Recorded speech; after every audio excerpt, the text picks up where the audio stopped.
மருமக்களை நேயர்களுக்கு மாலை வணக்கம். இன்றைக்கு ஒருவர் அடிக்கும்போது அந்த கையை நாம் தடுத்து மடக்கி கையை பின்னால் கொண்டு வந்து அதில் ஒரு பிடியை போடுறோம். அந்த பிடிக்கு பேர் ஊசி பிடி அல்லது நீடில் லாக்குன்னு பேர். இந்த நீடில் லாக் போட்டு அந்த கையை பின்னால் திருப்பும்போது மரண வலி ஏற்படும். அந்த கை டேமேஜ் ஆகிடும். அந்த கையில் உள்ள எலும்புகள் தசைகள் எல்லாம் பழுதடைந்து விடும். உதாரணமாக அந்த கையை பின்னால் திருப்பி போகும்போது இந்த எலும்பு பகுதியில் உள்ள எலும்புகள் கண்டிப்பாக சேதமடையும். அந்த கையை முதுகில் சற்று ஒரு 4 சென்டிமீட்டர் அளவுக்கு மேலே தூக்கும்போது அந்த வலி, புஜத்தினுடைய வலியை தாங்கவே முடியாது.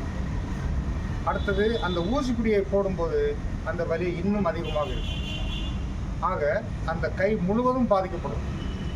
இந்த டெக்னிக்கை நம்ம யூஸ் பண்ணும்போது எதிரி எவ்வளவுதான் ஒரு பலசாலியாக இருந்தாலும் சரிதான், வேறு கலைகளை கற்றவனாக இருந்தாலும் சரிதான், இதில் அவன் கண்டிப்பாக மாட்டிக்கிடுவான், தப்பிக்கவே முடியாது. எங்களுடைய மாணவர்கள் இதை சுலபமாக போட்டுருவார்கள். சுலபமாக போட்டு அவனை மடக்கி கீழே வீழ்த்திடுவாங்க. இந்த பிடிக்கும் முறைக்கு பேர் ஊசி லாக் அல்லது நீடில் பிடி என்று பெயர், ஊசி பிடி என்று பெயர். இந்த ஊசி பிடி போடுவதால் புஜம் பழுதடைகிறது, முழங்கை பழுதடைகிறது.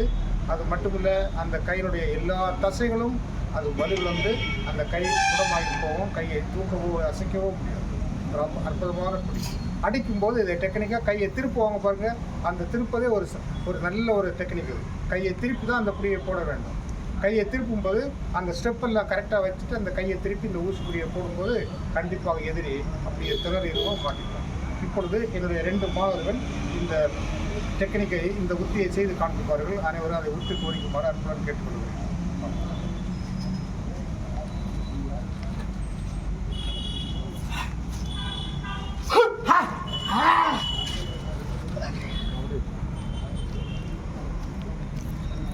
இதுதான் ஊசிலாக இவ்வளவு வேகம் அடித்தோம் பார்த்தீங்களா? அந்த அடியை இந்த மாணவர் அப்படியே எளிமையாக அதை தடுத்து கையை பின்னால் கொண்டு வந்து அப்படியே முறுக்கி, இந்த தோள்பட்டை இங்கே இருக்குது பார்த்தீங்களா, முதுகில் ஒரு கை இருக்குது. இப்பொழுது இந்த கையை தான் நான் சொன்னேன், ஒரு 4 அல்லது 5 சென்டிமீட்டர் மேலே இந்த பக்கத்தை தூக்கிட்டாருன்னா பயங்கரமாக வலிக்கும். அவர் வலியை சொல்லலை, சுடிச்சு அப்படியே இது மரண வலி ஏற்படும். அதனால் இந்த மாணவர்கள் பெரும்பாலும் இந்த கையை மேலே தூக்குவதில்லை. இந்த கழுத்து பகுதியில் வந்துட்டு கை ஒடிஞ்சு போச்சு.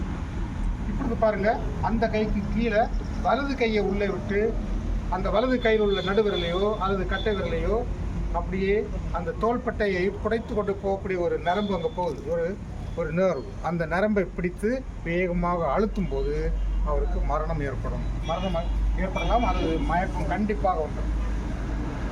இதில் தப்பிக்கவே முடியாது. கை அங்கே மாட்டிக்கிட்டது. இது முழங்கை, இந்த முழங்கை வலி தாங்கவே முடியாது, பயங்கரமான வலி. இது பந்துக்கிண்ண மூட்டு, அந்த முழங்கை, இந்த தோள்பட்டையில் வரக்கூடிய மூட்டு. இதில் 3 எலும்புகள் முக்கியமாக பங்கு பெறுகின்றன. தோள்பட்டை எலும்பு, மேற்கை எலும்பு, அடுத்தது அந்த கார எலும்பு. இந்த 3 இதில் வந்து சேருது. அந்த இடம் அப்படியே பழுதடைந்தது. இந்த வகையில் பார்க்கும்போது இந்த பிடி ஒரு முக்கியமான ஒரு பிடியாகும், தப்பிக்கவே முடியாது. ஓகே, அது எங்கள் மாணவர்கள் செய்து காமிக்கிறாங்க. இது போன்ற உத்திகளை தொடர்ந்து அடுத்த வகுப்பில் நான் மீண்டும் சொல்லித்தரப் போகிறேன். பார்க்கலாம். Okay, thank you. மாலை அனைவருக்கும் நன்றி, வணக்கம்.